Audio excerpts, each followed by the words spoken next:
¿Cómo están? Buenas tardes, buenas noches ya. Eh, Hoy nos toca terminar el último tema de la unidad número 4, que es la cuestión bueno, ¿no? De las nuevas problemáticas de la sociología. Eso es lo que estuvimos abordando en esta unidad número 4. Hemos trabajado un poco con las definiciones del autor polaco Zygmunt Bauman sobre lo que implican estos cambios, ¿no? De la modernidad sólida a la modernidad líquida. También hemos trabajado algunos de los conceptos fundamentales de la obra de Robert Castel, ¿sí?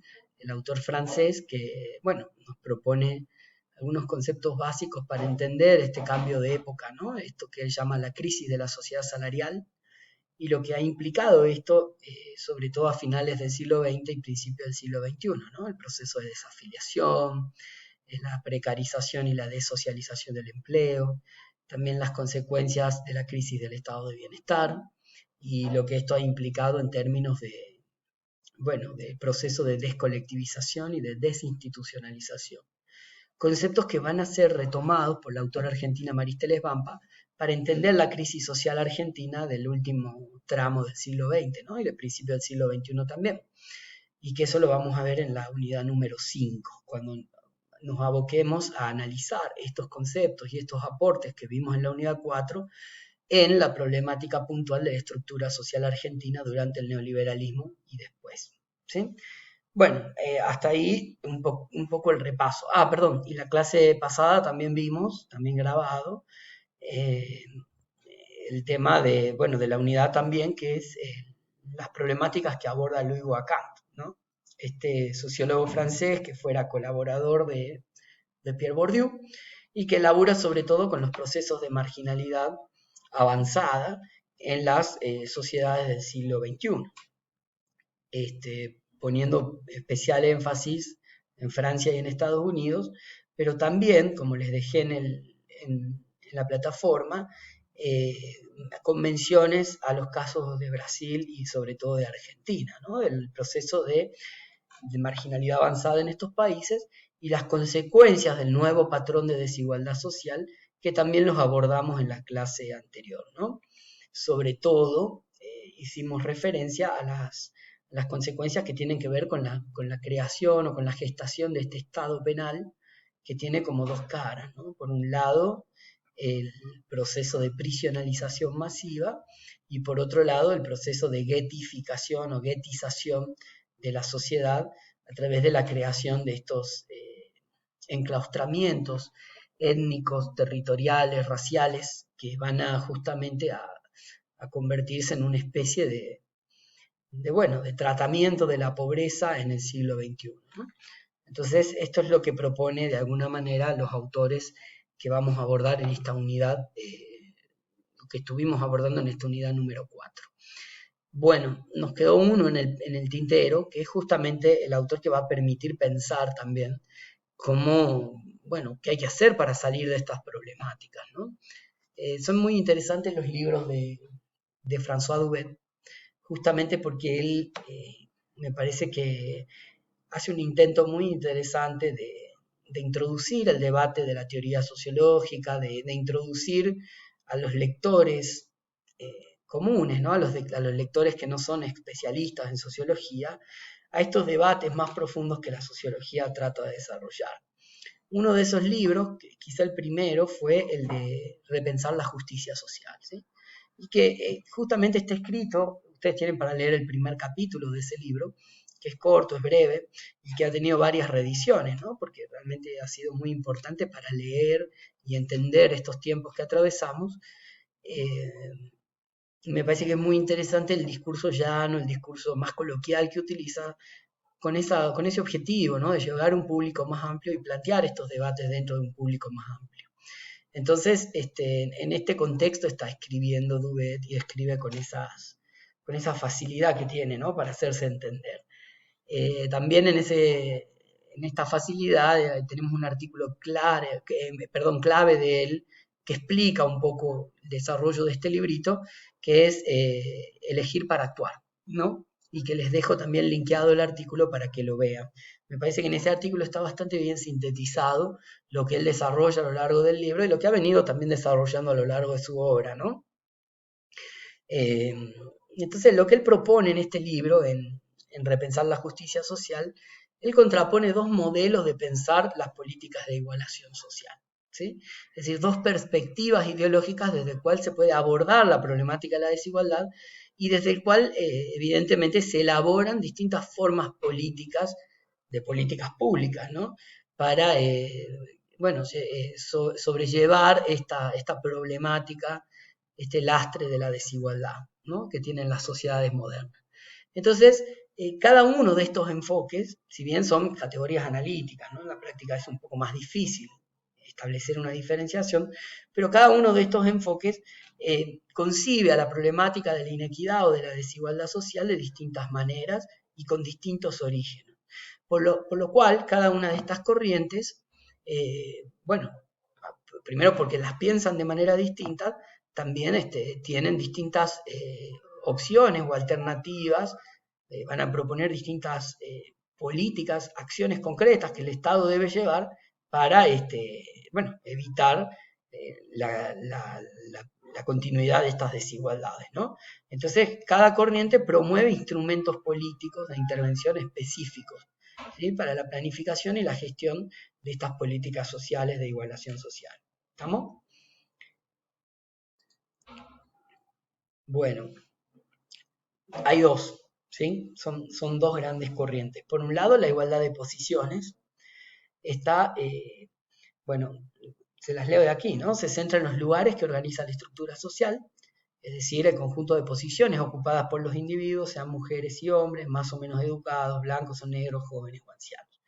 Es decir, cuando hablamos de igualdad de posiciones, lo que estamos hablando es de las diferencias colectivas entre los distintos grupos o los distintos sectores de la sociedad, ¿sí? Y entiende la desigualdad social como una desigualdad que tiene que ver con características, si ustedes quieren, de clase o características sectoriales que organizan distintos tipos o estilos de vida al interior de la sociedad.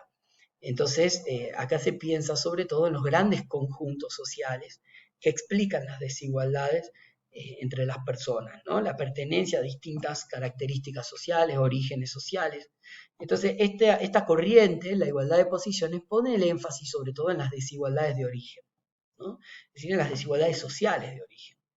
Por ejemplo, el acceso no a educación de calidad, el acceso no a salud pública, las condiciones de crianza y reproducción de la familia, las características de la vivienda, el ingreso general de la familia.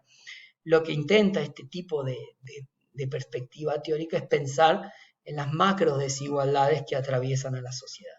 Y por lo tanto, las políticas públicas que se desprenden de esta posición o de esta postura de la igualdad de posiciones intentan justamente reducir estas grandes desigualdades que existen, por ejemplo, en cuestiones de ingreso, en cuestiones de acceso general a la educación, en cuestiones de acceso a la salud. Y en este sentido lo que se propone es igualar, es decir, que la distancia entre las clases sociales más pudientes y las menos pudientes sea un poco más pequeña. Por ejemplo, que la distancia entre los asalariados que más perciben rentas en una sociedad o los pequeños y medianos propietarios, grandes empresarios de una sociedad, no sea tan distinta, no sea una distancia, una brecha tan grande con los que perciben menores rentas o menores ingresos, ¿sí? Entonces, esta sería como la perspectiva clásica de abordar la desigualdad. Pero a medida también que se han ido complejizando las sociedades, las relaciones sociales, que las posiciones se han ido cada vez más difíciles, se han ido convirtiendo mucho más difícil de captar, de analizar, también por la heterogeneidad de la estructura social y por las múltiples desigualdades que atraviesan nuestra vida cotidiana, es que ha ido apareciendo una nueva corriente, que es la igualdad de oportunidades. La igualdad de oportunidades, a diferencia de la primera, que se basa sobre todo en las desigualdades de origen y cómo morigerar esas desigualdades entre los sectores, se basa sobre todo en las desigualdades de carácter individual, ¿sí? Ya sea por cuestiones vinculadas a distintos tipos de discriminación, ¿no?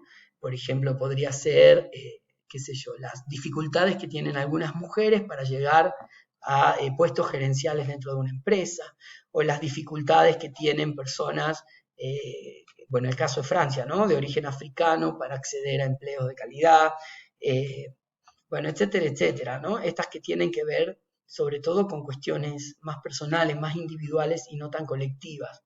Entonces, esta igualdad de oportunidades, como parte desde ese posicionamiento, desde esa perspectiva, es que dice que las políticas lo que tienen que generar es igualdad en las condiciones que se exigen a todos. ¿Sí? Es decir, bueno, el Estado debe garantizar que la carrera, por ejemplo, para un puesto jerárquico o para un empleo determinado, sea lo más imparcial posible.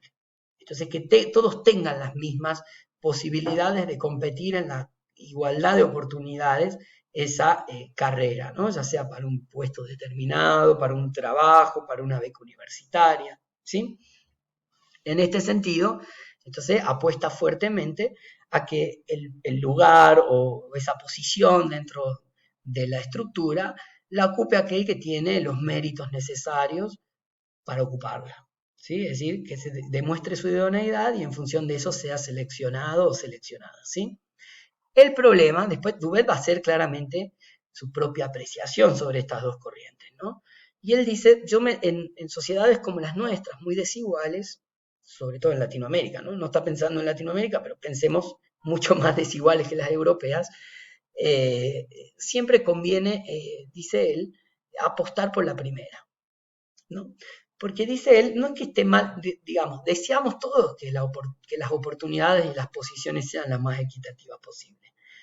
Pero bueno, justamente el artículo se llama Elegir para actuar. ¿Qué hacer frente a estas sociedades tan desiguales?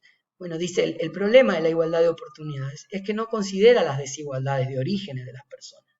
Entonces, por ejemplo, para una beca va a decir, bueno, el que conozca, qué sé yo, pensemos una beca como la Fulbright, ¿no? Que es una beca para estudiar en el extranjero. ¿Quién va a tener más posibilidades? Bueno, aquel que maneje mejor el idioma, en este caso el inglés.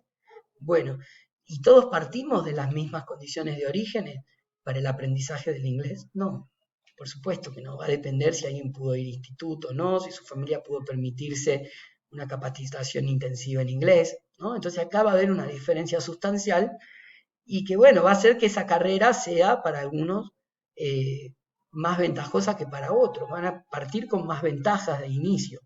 Por eso dice él, cuidado con la igualdad de oportunidades, en una sociedad muy desigual siempre es mejor mejorar los términos generales entre las clases y los sectores sociales, es decir, la igualdad de posiciones. Luego sí, sería importante una vez que eso esté logrado, avanzar con la idea de igualdad de oportunidades, pero una vez que las diferencias sociales no sean tan radicales entre un grupo y otro, ¿sí? Bueno, van a ver que hay otras argumentaciones y argumentos también en el texto que van en esta dirección y que lo van a tener que leer porque vamos a estar haciendo el foro sobre esta cuestión, ¿no? Ya se los voy a estar subiendo en estos días. Y los dejo con esta imagen que grafica bastante bien, me parece a mí, esta diferencia de la oportunidad y de las posiciones, ¿no? Fíjense, si las cajitas que están abajo, son los recursos que el Estado dispone para las personas, la igualdad de oportunidades que hace, asigna a todas los mismos recursos, las mismas posibilidades, ¿no? Pero ¿qué pasa?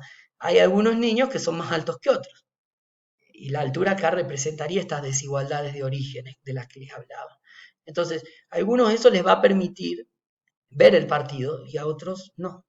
Como vemos acá, el más pequeñín no llega a verlo.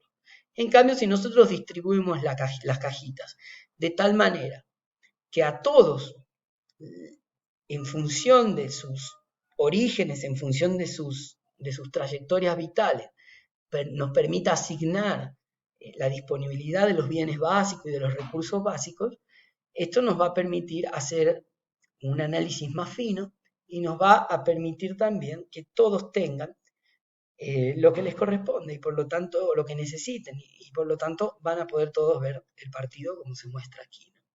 Me pareció muy interesante este dibujo. Hay otros dibujos que circulan sobre esto, similares o distintos, pero está muy bueno para pensar un poco esto de las oportunidades y de las posiciones, ¿no?